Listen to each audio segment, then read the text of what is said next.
बिस्मिल्लाहिर्रहमानिर्रहीम सल्लल्लाहु अलैहि व आलिहि वसल्लम। दोस्तों, अगर आपने ख्वाब देखा है और ख्वाब में आपने रीछ देखा है तो आइए इस ख्वाब की ताबीर जानने की कोशिश करते हैं। अगर आप अपने किसी भी ख्वाब की ताबीर जानना चाहते हैं तो हमारी इस वीडियो के कमेंट्स में अपना ख्वाब तहरीर कीजिए। हम आप तक आपके ख्वाब की ताबीर पहुंचाने की कोशिश करेंगे। अगर नए हैं तो चैनल सब्सक्राइब, वीडियो लाइक कीजिए। चलें आज की वीडियो शुरू करते हैं। हज़रत इमाम इब्न सीरीन रहमतुल्लाह अलैह फरमाते हैं कि अगर किसी शख्स ने ख्वाब में रीछ को देखा है तो ये अहमक और कमीने शख्स को देखने पर दलील है।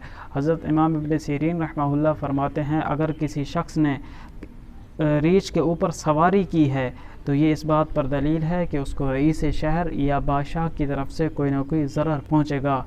कि अगर किसी शख्स ने देखा है कि उसने रीछ को मार डाला है तो ये इस बात पर दलील है कि उसको दुश्मन पर फ़तह हासिल होगी। मज़ीद फरमाते हैं कि अगर कोई शख्स देखे कि उसने रीछ का गोश्त खाया है या उसका चमड़ा अपने पास रखा हुआ है तो हज़रत फरमाते हैं इस पर यह दलील है कि उसको किसी न किसी तरह से ज़रर या खौफ पहुँचेगा। हज़रत इब्राहीम करमानी रहमतुल्लाह अलैह फरमाते हैं कि मादा रीछ को पकड़ना ये इस बात पर दलील है कि उसी सिफत की खातून उसके निकाह में या उसी सिफत की खातून से वो शादी करेगा। हज़रत मज़ीद इब्राहीम करमानी रहमतुल्लाह मज़ीद फरमाते हैं कि अगर किसी शख्स ने ख्वाब में देखा उसके घर में रीछ दाखिल होता है तो ये इस बात पर दलील है कि उसी सिफत का आदमी से उसका वास्ता पड़ेगा या उसके घर में मेहमान होगा या आएगा।